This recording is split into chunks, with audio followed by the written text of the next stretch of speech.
My name is Marlene Loza, and this is how I want my kindergarten class to look like in the future.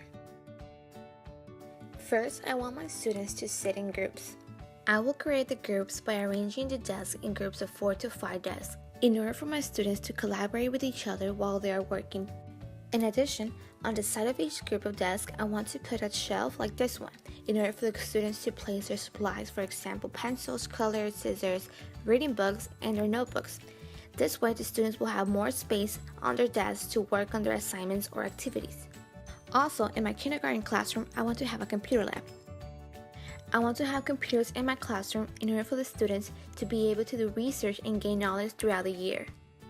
Then I want to have my own classroom library, in order for my students to be able to choose different types of books every time we read. I want my classroom library to look like this, in which the main colors are green and blue.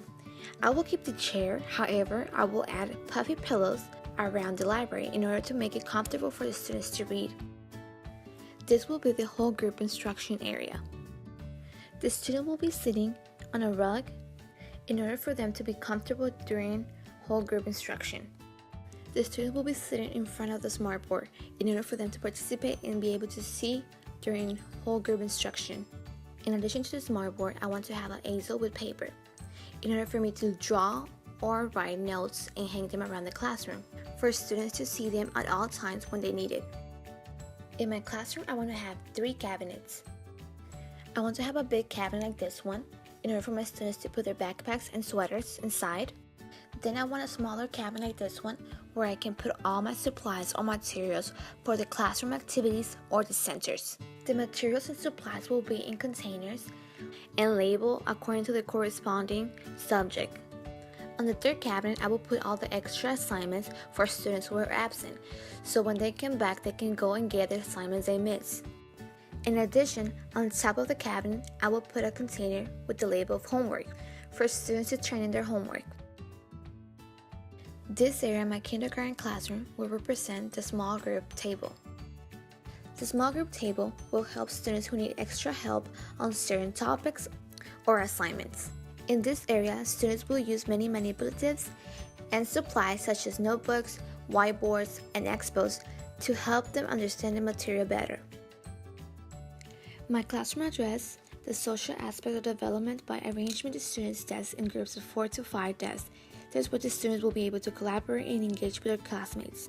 On the other hand, my kindergarten classroom will address the cognitive aspect of development by hanging class notes on the walls to help my students while they're working. In addition, by including an area for small group instruction and whole group instruction.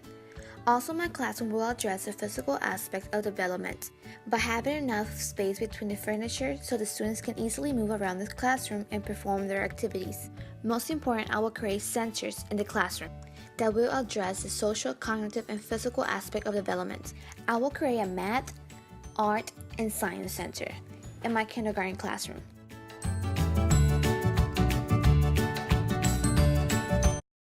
Math center.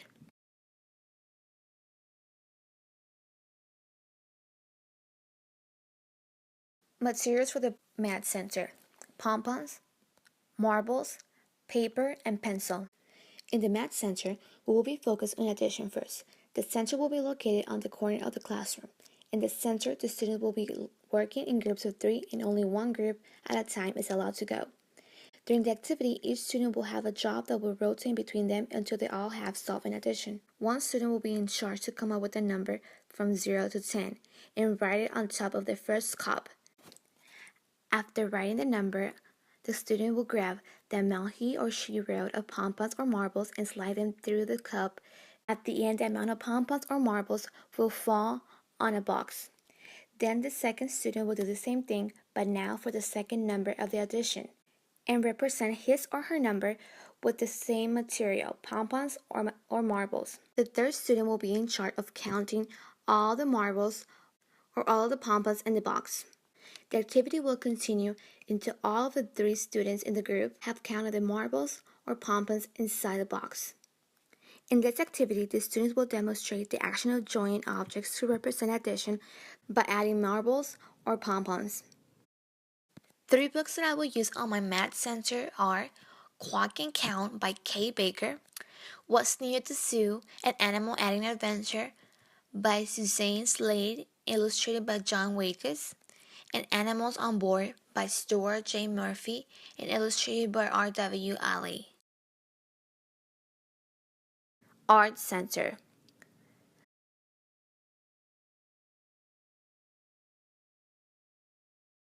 Materials for the Art Center: paint, brushes, paper, sponges.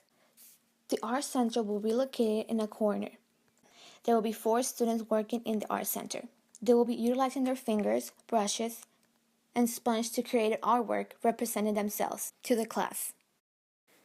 3 of the books that I will be using for my Art Center are Lines That Wiggle by Candace Whitman, illustrations by Steve Wilson, Not a Box by Antoinette Portis, and Harold and the Purple Crayon by Crockett Johnson.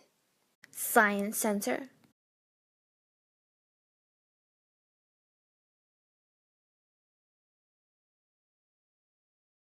Materials for the Science Center: rocks, magnifying glass, colored pencils, markers, pencil, and paper.